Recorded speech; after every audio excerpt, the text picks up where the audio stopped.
Okay, on my last video, I got into explaining that aspect about my book that was concerned with the dragon that appeared in the heaven as it is explained in Revelation, and the woman that appeared in the heaven, who was in the process of giving birth to a man-child. I explained that, and I think most people will agree, that the man-child that the woman was giving birth to was representative of the Son of God, and that the Son of God, as she gave birth to the man-child in heaven, it was caught up to God, and that Son of God, that man-child, constitute the Son of God that is to come down from heaven to serve as a cornerstone for the establishment of the kingdom of heaven on the planet Earth. And of course, the Son has another role also, and that is to cleanse the world of sin. Because until the world of sin is cleansed, the world is cleansed of sin, then there can be no kingdom of heaven on earth. This time I want to talk a little bit more about, and I explained that not only was the dragon, people take notice to the fact that the scriptures in Revelation say that the dragon, that Michael fought against the dragon in the heaven, and the dragon and his angel was defeated, and then the dragon was hurled to the earth. The Bible and Revelation scriptures remind us that, it's a woe to the inhabitant of the earth, because the dragon is coming to you. And he's going to be a terrible force to deal with, because he knows that his time is short. But it's also implied, and of course it's even stated in the Bible, but most people don't really take notice to it. The spirit of the woman was transferred to the earth also. And I mentioned the fact that the dragon pursued the woman. He said after the dragon was transferred to the earth, he pursued the woman, and the earth helped the woman, to evade the dragon. So from that information, we know that the spirit of the woman was transported to the earth as well. So in my book, I want to go a little further and explain how God has revealed all this to me, that the scriptures can be interpreted from the viewpoint of science. When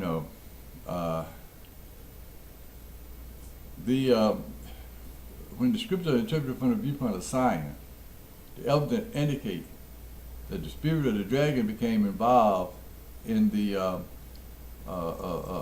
physiological development of all life forms, including human beings.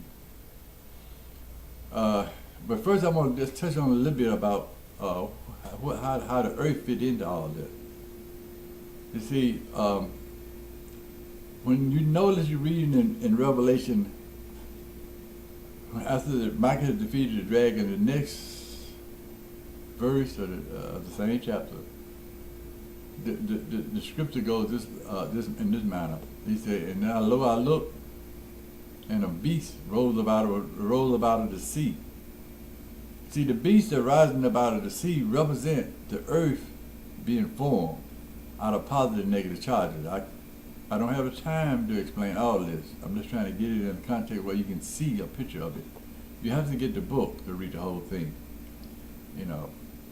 And that beast had 10 horns and 7 heads, just as the dragon in the heaven. Remember the dragon, the red dragon had 10 horns and 7 heads. So the beast was a system that was synonymous to the system that the dragon represented. And the dragon also, the spirit of the dragon was transferred into that beast, because the Bible says the beast got its power from the dragon. You see, that means that the spirit of the dragon was also in the beast. And so, the planet Earth had a development going on,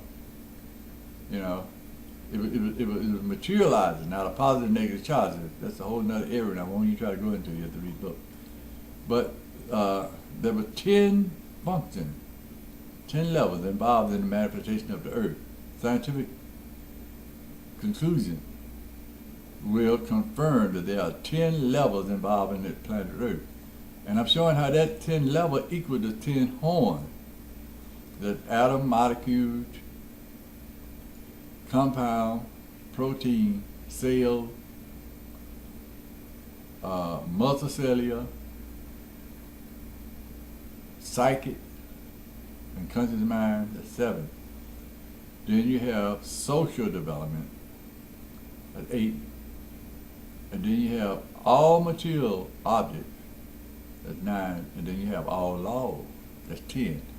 Other than those 10 functions, you can find no other function that is associated with the earth. That's why the evidence indicates that the earth represents the beast rising out of the sea.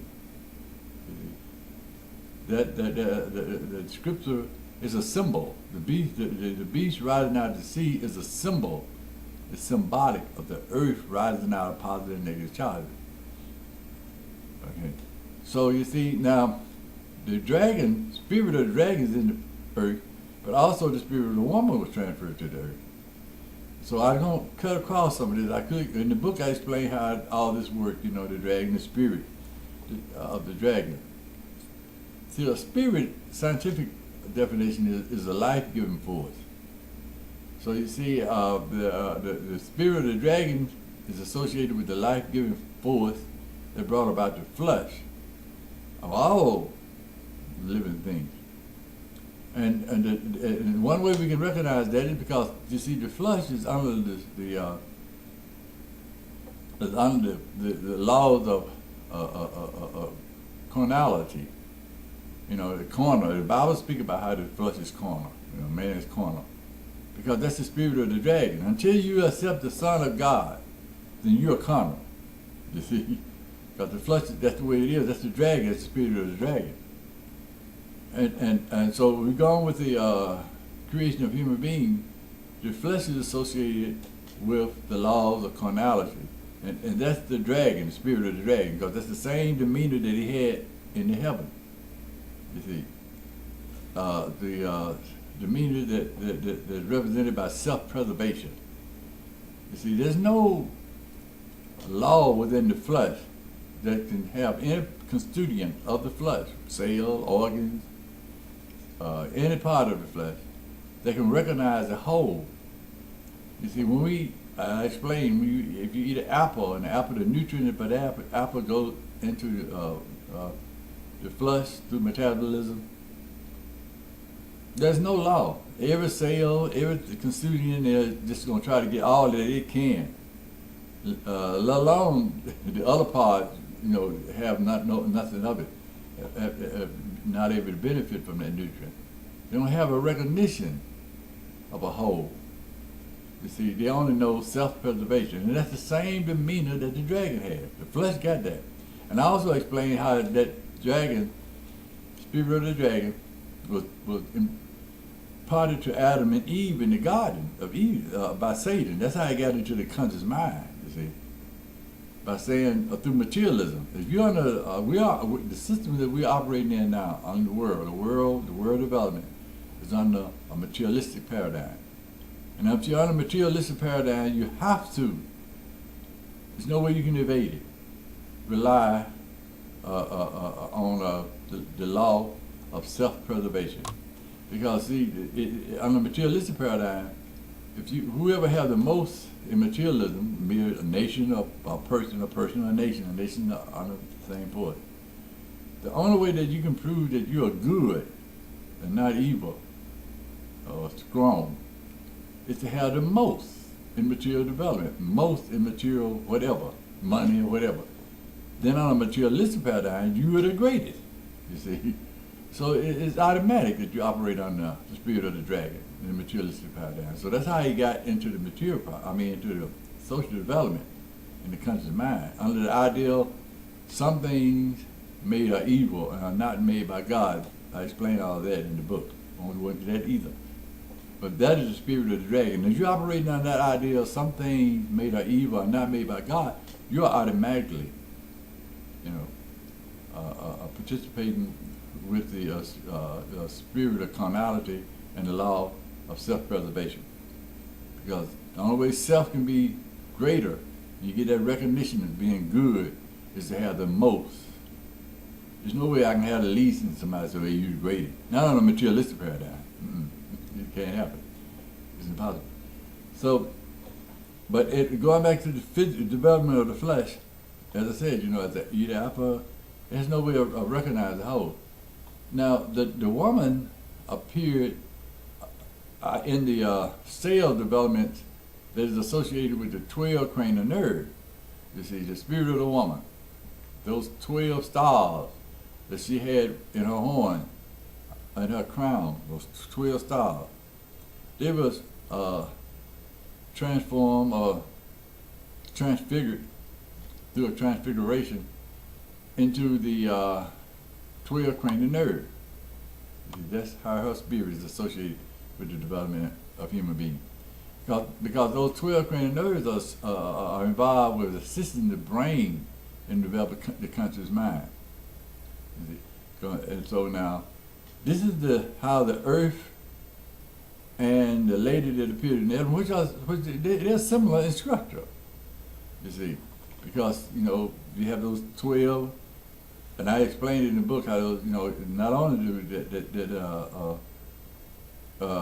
the 12 stars that was in the crown of the woman transferred or transformed into the 12 cranial nerve, but they also were transformed into, on a planetary level, actually, before you get to the planetary level, on a national level, with the spiritual nation, with the nation of Israel, the original nation of Israel. They were transformed into the 12 tribes of Israel. Because I explained in my book that when Jesus came, he changed the situation with the original nation of Israel, the God-chosen nation. He revealed that anyone who accepts the Son, which is to accept the idea of God is the maker of all things, then that person will be saved. They'll be a part of the God-chosen people. It's no longer restricted to just the original nation of Israel, but anybody in the whole world from any religion except the idea that God made all things will become a child of God, a son of God, a child of God. So, and also, so as I explained in my book, is a planetary body being formed, a planetary church that Paul talked about, the church, that Christ is to be the head. It's no longer considered to be just the original nation of Israel, but it's a planetary church, that incorporate all religions all over the world. It's in all over the world. But see, those 12 tribes of Israel was also have been upgraded to represent 12 spiritual department. All of it is explained in my book. I'm getting carried away a little bit on that now. But the planet Earth is situated to receive the Son from that religious aspect of those 12 spiritual department. And then you have, of course, the spiritual city of Zion. It's a spiritual city that exists all over the planet. It is situated to receive that idea, but first it got to be received by individuals, people, as individuals. No way that you can prove that God is not making all things. There's no way you can prove that He is, but there's no way that you can prove that He cannot. You got to, either one of those ideas that you accept, you will have to accept it by faith. You see, but you can't prove either to be the absolute truth at this time. So it's up to each individual to accept God's Son, because that idea of all things made are good and made by God, its only purpose is to show the all-encompassing, omnipotent power of God. So when you accept that idea, you accept God. And you change, as the Bible says you would do. You don't live the same no more. Your whole life changes. And it's not a instant process that takes place instantly. It's something that you have to work on all your life. But God is right there to cleanse you of sin as you accidentally, inadvertently get into a sinful situation. He is there to cleanse you with that idea, So that's another part of that, But but I know, and as I mentioned last time, I'm gonna mention this time, the dragon is here. People have it, the spirit of it. The Bible said it would. And these people, I know they're there because I think they're the people in the air or something. I know I can't sleep. I have nightmares. I hear people talking, you see, in my dreams. And it's like one person is always following me. People, some against him, some are for him, some against him, But the Bible spoke that it would be like that, So I don't really know what it is. I know it's happening, and it's a fact. And it seemed to line right up with the Bible, you see. So, those who accept the will of God, then they're the ones to be saved, If anybody knows anything about this and knowing that there is a force operating out there like that, then it's a situation. It's a situation. It's not me. I'm not asking for any help. It's a situation. And you can help the situation by helping me getting that idea established within the religious capital. That means we got to go through maybe even to Vatican City. That idea got to get there. It's not hurting anyone. It's not hurting the cardinals and the Pope. They've done an excellent job. It's just God wants to establish within the people's heart that He's here. He's here. It's an idea here. It's saying that He's making all things, and no one can defeat it. No one can. You see. And the people who are tormenting me, I don't understand that. I don't see why the people who appear to be with me are powerless to stop it. I happen night after night. So, but I'm still going to continue to try to tell part of my book. If come on through the video, and try to get people up. You need to really try to get that book. It's good. You got all the information you need. Because, as I said, the book is not like a novel. It's something you got to study. You have to study the system.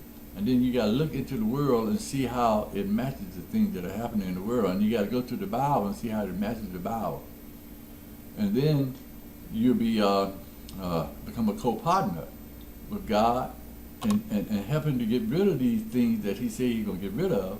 And I know one of the things with those dreams, that's one of them. That's the final part of Satan. He was hurled to the earth. Now he's getting ready to go on down into hell. And that's the next level. He's going to be hurled on into hell. It's the force coming all the way through. And God cleaning His world up. He already cleaned heaven up. He told us He did that. And He reminded us that we're going to have trouble here on earth until He come and get rid of it. It's an idea. I'm not really trying to condemn any people. People are carrying that idea. That's what holding them. That's what doing it to them. That somehow something is made evil or not made by God, because they figure I was made by God. This has to do with Jesus. If they had known Jesus, which He said all things were made by God, and all things good. If they had recognized that, they wouldn't have killed Jesus. They would not have killed Jesus. You see, but back in that time, most people didn't really understand that. That they had to. It's a either-or phenomenon. You got to either accept one or you accept the other. They didn't realize that. But now today we know it. And we've got to do that. Those who are going to accept the idea that God is making all things, they need to line up and get their power and defeat the one, at least bring them in check, that want to hold on to the idea that some things are evil, are not made by God. This is the middle of the road that the idea is going to stand. So you got to go one way or the other. Let Christ stand in the middle of the road. Okay, that's a little bit more of my book. You can get that book at it's Libius Corporation. Just type into your browser. It's Libius. XLIX. XLIS. BRIS. It's Libius. and then you can type the blossoming of Christianity. That's the name of my book. And you can go to their website and you have a place you can order it there. All right, I'll do another session later on give you more information on the book.